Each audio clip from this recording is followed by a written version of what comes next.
Sevinsiz tenha qalan, səni bu gənc yaşında, bax bu cavan yaşında həmişəlik tapşırdıq üzü soyuq torpağa. Bağışla sevincim, nə olar bağışla bizi, yer tapmıram özümə bilmək istəsən düzü. Həmin gün hamılıqla sənə ağı dedilər, göz yaşını axıdıb sənə halal etdilər. Titrəyən əllər üstə səni yola saldılar, son olaraq ətrini tabutundan aldılar. Əzizim anam ağla, bacım, qardaşım ağla, sevinsiz tənha qalan Yasəmən gülüm ağla. Sənlə keçən xoş günlər artıq arkada qaldı. Qara torpaq səni bizim əlimizdən aldı. Şirin sözün, söhbətin, həm də zarafatların yazıldı yaddaşlara, elə orada da qaldı. Sən köç etdin dünyadan, sənin aslanın qaldı. Onun qara gözləri təkcə səni axtardı. Sənsiz bircə gün belə balan dözə bilmədi. Ər aslanın ətrini özgədən alanmadı.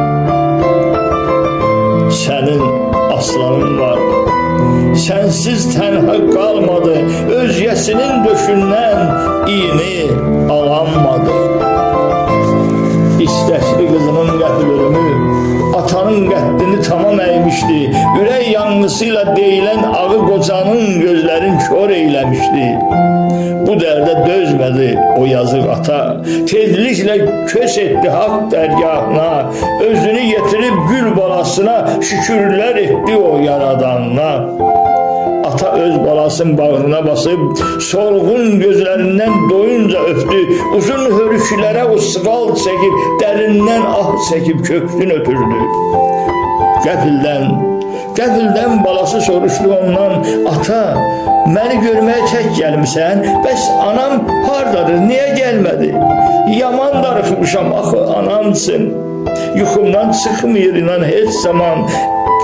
Hey, nənə söyləyir balaca aslan. Ata bu suala cavab vermədi. Nə deyəcəyini o bilmirdi. İstədi desin, qızım, mən ölmüşəm, odur ki yanına təkcə gəlmişəm. Vaxtı olanda da anan da gələcək, səni bağrına basıb əzizləyəcək, nəvəsi aslana lay lay deyəcək. Amma deyəmədi, eləcə susdu, göz yaşı axıdıb sakitcə durdu. Əzizim anam ağla, yada sal məni ağla, sakitcə yol ki sənə dərdini söylə ağla. Əzizim anam ağla, yada sal məni ağla, Yasəməni çağır sən onunla bir